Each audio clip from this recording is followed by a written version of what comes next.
السلام علیکم ورحمۃ اللہ وبرکاتہ۔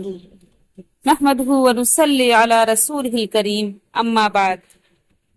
اللہ کے بندو، اللہ رب العالمین سے ڈرو اور قرآن کریم کے اخلاق و آداب سے اپنے آپ کو سنوارو۔ یہی قرآن مجید رسول اکرم صلی اللہ علیہ وسلم کے اخلاق تھے۔ آپ اسی کے حکم کی اقتدا فرماتے، منہیات سے بچتے اور اس کے مقرر کردہ حدود کی پابندی کرتے تھے۔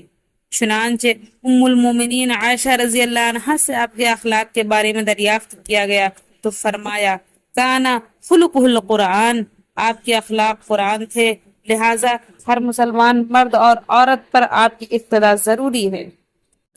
اللہ رب العالمین نے سید المرسلین صلی اللہ علیہ وسلم کی ازواج مطہرات امہات المومنین رضی اللہ عنہن کو قرآن مجید کے اندر جو آداب سکھائے ہیں وہ یہ ہیں۔ اس آیات کے ترجمہ یہ ہیں،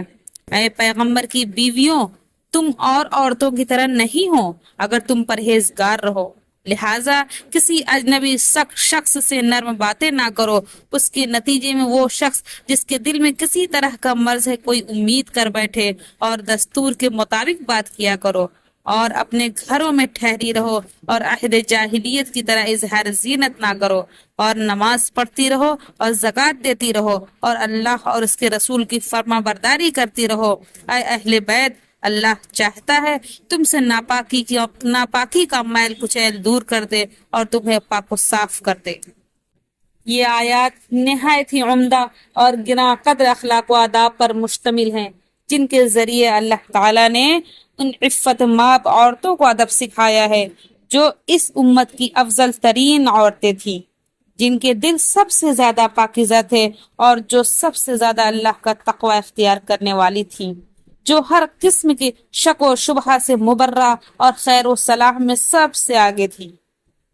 غور کرنے کا مقام ہے کہ اللہ تعالیٰ نے رسول اکرم صلی اللہ علیہ وسلم کی ازواج و مطہرات امہات المومنین کو جب یہ تعلیم دی ہے تو ان کے علاوہ عام عورتیں ان مقدس تعلیمات و توجیہات اور اخلاق و آداب کی کس قدر ضرورت مند ہوں گی۔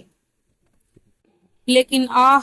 قرآن مجید کی ان مقدس تعلیمات اور اسلامی اخلاق و آداب سے آج کی مسلم خواتین کو واسطہ کہاں رہا۔ یہ نہایت ہی افسوس کی بات ہے، آج مسلم خواتین کی ایک بڑی تعداد شرعی اخلاق و آداب سے بیزار ہے۔ وہ مذکورہ بالا آیات کے ترجمہ میں دیے گئے حکم الہی کی تعمیل نہیں کرتی، شرم و حیا اور عفت و پاک دامنی کی چادر انہوں نے اتار پھینکی ہیں، اسلام کے پسندیدہ اخلاق و آداب کو چھوڑ چکی ہیں، عربی اور امتیازی اسلامی آداب کو پس و پشت ڈال کر لباس اور عادات و اطوار میں مغربی تہذیب کے پیچھے دوڑ رہی ہیں، اور اسی مغربیت کے نشہ میں ایسے حرام و ناجائز لباس زیب و تن کرنے لگی ہیں جن سے ان کی پنڈلیاں اور باہیں کھلی ہوئی ہوتی ہیں اور جسم کے نشیب و فراز ظاہر ہوتے ہیں، گھروں سے بلا ضرورت سیر و تفریح کے لیے نکلتی ہیں، زیب و زینت میں برہنہ ہو کر راستہ چیرتی ہوئی چلتی ہیں اور اظہار زینت اور حسن و جمال کی نمائش کے ذرائع استعمال میں لا کر لوگوں کو اپنے جانب دعوت نظارہ دیتی اور ان کے دلوں کے اندر فتنہ کی آگ بھڑکا رہی ہوتی ہیں۔ یہ سب کچھ اس لیے ہو رہا ہے کہ ہم مغربی تہذیب کے دل دادا ہو چکے ہیں اور اسی کو ہم نے ترقی کا نام دے رکھا ہے۔ یاد رکھو، یہ ترقی ضرور ہے لیکن زوال کے جانب، یہ ترقی ہے فسق و فجور میں، یہ ترقی ہے گناہ و معصیت اور ضلالت کے اندر، یہ ترقی ہے شر و فساد کے اسباب اور آوارگی و بے حیائی اور خواہشات نفسانی کی اتباع میں۔ آج بہت سی عورتیں اپنے شوہر یا سرپرست کے ڈر سے غیر شرعی لباس خود تو نہیں پہن سکتی، لیکن اندر ہی اندر وہ ان سب طرح کے لباس کی بڑی مشتاق ہوتی ہیں، چنانچہ اپنی بیٹیوں اور چھوٹی بہنوں کو اپنے پسند کے مطابق وہی غیر شرعی لباس پہناتی ہیں۔ اسی غیر شرعی لباس میں ان بچیوں کی تربیت ہوتی ہے، نتیجہ یہ ہوتا ہے کہ بچپن سے وہ ان لباسوں کی اس قدر رسیا ہو جاتی ہیں کہ سن شعور کو پہنچنے کے بعد جب کوئی واعظ انہیں سمجھاتا اور نصیحت کرتا ہے تو اس کی نصیحت سدا بصہرا ثابت ہوتی ہے اور وہ اپنا من پسند لباس چھوڑنے کے لیے ہرگز آمادہ نہیں ہوتی۔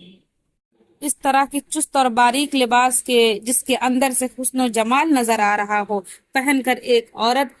درج ذیل محرمات کی مرتکب ہوتی ہے۔ اولن وہ کفار سے مشابہت اختیار کرتی ہے جو کہ سراسر حرام ہے۔ نبی صلی اللہ علیہ وسلم کا ارشاد ہے، من تشبہ بقوم فہو منہم، جس شخص نے کسی قوم کی مشابہت اختیار کی وہ ان میں سے ہے۔ ثانیاً وہ اس طرح کے لباس پہن کر اظہار زینت کرتی ہے اور اظہار زینت اس کے لیے ممنوع ہے۔ اللہ تعالیٰ فرماتا ہے وَلَا يُبْدِينَ زِينَتُهُنَّ، اور اپنی زینت کو ظاہر نہ کریں۔ ثالثاً وہ لوگوں کو فتنہ میں ڈالتی اور ان کے لیے فحش و بدکاری کی طرف مائل ہونے کا سبب بنتی ہے۔ رابعاً وہ خود اپنے لیے نیز اپنے ذمہ داروں کے لیے رسوائی اور ننگ و عار کا موقع فراہم کرتی ہے۔ خامساً وہ اپنے آپ کو ایسے گرے ہوئے ذلیل مقام میں اتار لیتی ہے جسے دیکھ کر اصحاب دانش کو اڑھن سی ہوتی ہے اور اس کے برخلاف کمینے اور ذلیل لوگوں کے لیے چاہت و آرزو کا باعث بن جاتی ہے۔ اللہ کے بندو، اس سلسلے میں سب سے پہلی ذمہ داری سرپرست حضرات پر عائد ہوتی ہے کہ وہ اپنے ماتحت بیویوں، بیٹیوں اور بہنوں کی پوری نگرانی کریں اور حرام چیزوں کے اپنانے میں انہیں قطعاً آزادی نہ دیں۔